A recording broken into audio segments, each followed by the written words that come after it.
ನಮಸ್ತೆ ಎಲ್ಲರಿಗೂ. ನಾವು ಪಿರಿಯಾಪಟ್ಟಣ ತಾಲೂಕು ಕಣ್ಗಾಲ್ ಗ್ರಾಮದಲ್ಲಿದ್ದೀವಿ.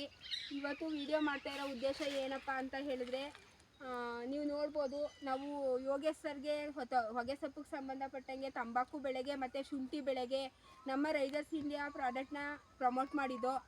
ಆ ಬೆಳೆ ಹೇಗೆ ಬಂತು ಏನು ಅಂತ ಇವಾಗ ವಿಸಿಟ್ ಮಾಡಿ ಮಾದರಿ ರೈತರಾದಂಥ ಯೋಗೇಶ್ ಸರ್ನೇ ಕೇಳೋಣ ಬನ್ನಿ.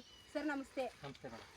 ಸರ್, ನೀವು ಏನೇನು ಪ್ರಾಡಕ್ಟ್ನ ಯೂಸ್ ಮಾಡಿದ್ರಿ, ನಿಮ್ಗೆ ಹೆಂಗೆ ಅನ್ನಿಸ್ತು, ನಿಮ್ಮ ಅನಿಸಿಕೆನ ಹೇಳಿ ಸರ್.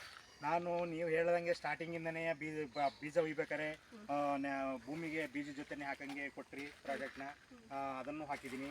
ಅದರಂತೆ ಇನ್ನು ಟ್ರೈ ಮಾಡ್ಬೇಕಾರೆ ಟ್ರೈ ಗೊಬ್ಬರ ಜೊತೆ ಮಿಕ್ಸ್ ಮಾಡ್ಕೊಳಕ್ಕೆ ಕೊಟ್ರಿ ಪ್ರೊಪೋಟೇಟರ್ನ, ಅದನ್ನು ಮಿಕ್ಸ್ ಮಾಡಿ ಸೊಸಿಗೆ ಟ್ರೈ ಮಾಡಿದೆ ಸೊಸಿನ. ಆಮೇಲೆ ಇನ್ನು ಭೂಮಿಗೆ ನೆಟ್ಟ ಮೇಲೆ ಗೊಬ್ಬರ ಕೊಡೋದನ್ನು ಪ್ರೊಪೋಟೇಟರ್ ಎಷ್ಟು ಮಿಕ್ಸ್ ಮಾಡ್ಕೊಳ್ಳಿ ಅಂತ ಕೊಟ್ರಿ, ಅಷ್ಟನ್ನು ಹಾಕಿ ಮಿಕ್ಸ್ ಮಾಡಿದ್ದೀನಿ. ಅದೇ ರೀತಿ ಗೊಬ್ಬರ ಎಲ್ಲನೂ ನಾನು ಫಾಲ್ಸ್ಕೊಂಬಂದಿದ್ದೀನಿ. ನೆಕ್ಸ್ಟು ನೀವು ಡ್ರಂಚಿಂಗ್ ಮಾಡಿ ಅಂತ ಹೇಳಿದ್ರಿ, ಡ್ರಂಚಿಂಗ್ನು ಕೊಟ್ಟಿದ್ದೀನಿ. ನೆಕ್ಸ್ಟ್ ಇನ್ನೊಂದ್ಸಲ ಸ್ಪ್ರೇ ಕೊಡಿ ಅಂತಂದ್ರಿ, ಸ್ಪ್ರೇ ಮಾಡಿದ್ದೀನಿ. ನೀವು ಹೇಳಿದ ರೀತಿ ಎಲ್ಲನೂ ನಾನು ಮಾಡ್ಕೊ ಬಂದಿದ್ದೀನಿ. ಈ ಮಟ್ಟಕ್ಕೆ ಇದೆ ಬೆಳೆ. ಸರ್, ನಿಮ್ಗೆ ಹೆಂಗ ಅನಿಸ್ತು ಸರ್ ಹೊಗೆ ಗಿಡ ನೋಡಿ? ಈಗ ನೋಡ್ತಾ ಇರ್ಬೋದು ನೀವು, ಸುತ್ತ ಎಲ್ಲಾ ಬೆಳೆ ಎಲ್ಲಾನು ಒಂದೇ ಸಮ ಇದೆ. ತಂಬಾಕು ಗಿಡ ಈಗ ನಾವು ಬರುವಾಗ ಉದ್ದಕ್ಕೂ ನೋಡ್ಕೊ ಬಂದು ಎಲ್ಲ ಏರುಪೇರ್ ಐತೆ. ಒಂದ್ ಗಿಡ ಸಣ್ಣದೈತೆ, ಒಂದ್ ಗಿಡ ದೊಡ್ಡದೈತೆ. ಆಮೇಲೆ ಎಲೆ ನೀವು ನೋಡ್ಬೋದು, ಎಲೆನೂ ಸಹಿತ ಇಷ್ಟು ಅಗ್ಲ ಬಂದಿಲ್ಲ ಎಲ್ಲೂನು. ಈ ಗಿಡ ಅಗ್ಲ ಐತೆ ಎಲೆ ನೋಡಿ, ಇಲ್ಲಿ ಹೆಚ್ಚು ಕಡಿಮೆ ಸುಮಾರು ಒಂದು ಮಾರನ್ ಮೇಲೆ ಐತೆ.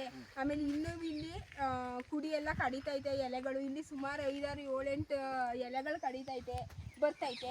ಇದ್ರಿಂದ ಇದೆಲ್ಲ ನಿಮ್ಗೆ ಹೆಂಗ ಅನಿಸ್ತು ಸರ್? ನನಗೆ ಬೆಳೆ ತುಂಬಾ ಚೆನ್ನಾಗಿ ಆರ್ಗಾನಿಕ್ ಇದಕ್ಕೂ ನಮ್ಮ ಪ್ರಾಡಕ್ಟ್ಗೆ ಮತ್ತೆ ಕೆಮಿಕಲ್ ಪ್ರಾಡಕ್ಟ್ಗೆ ಏನು ವ್ಯತ್ಯಾಸ ಗೊತ್ತಾಯ್ತದೆ ಸರ್ ನಿಮಗೆ? ಏನಿಲ್ಲ ಮೇಡಮ್, ನೀಟಾಗಿ ಇದನ್ನು ಇದೇ ರೀತಿ ಪಾಲಿಸಿದ್ರೆ ಆರ್ಗಾನಿಕಲ್ಲೂ ನೀಟಾಗಿ ಬೆಳೆ ಬೆಳಿಬೋದು ಅಂತ ಅಂದ್ಬಿಟ್ಟು ನಿಮ್ಮ ಪ್ರಾಜೆಕ್ಟಲ್ಲಿ ತೋರಿಸ್ಕೊಡ್ತಾ ಇದ್ದೀರಾ.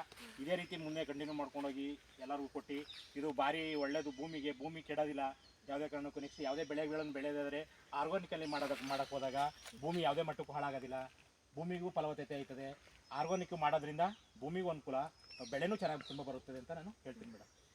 ಕೇಳಿದ್ರಲ್ಲ ಎಲ್ಲರೂ ಸಹಿತ ನಮ್ಮ ಸಮೃದ್ಧ ಆಗ್ರೋ ಪ್ರಾಡಕ್ಟ್ನ ಯೂಸ್ ಮಾಡಿ, ಮತ್ತು ನೀವು ಎಲ್ಲ ರೈತರುಗಳಿಗೂ ಹೇಳಿ ಅಂತ ಹೇಳ್ತಾ ನಾನು ಮಾತನ್ನ ಮುಗಿಸ್ತೀನಿ.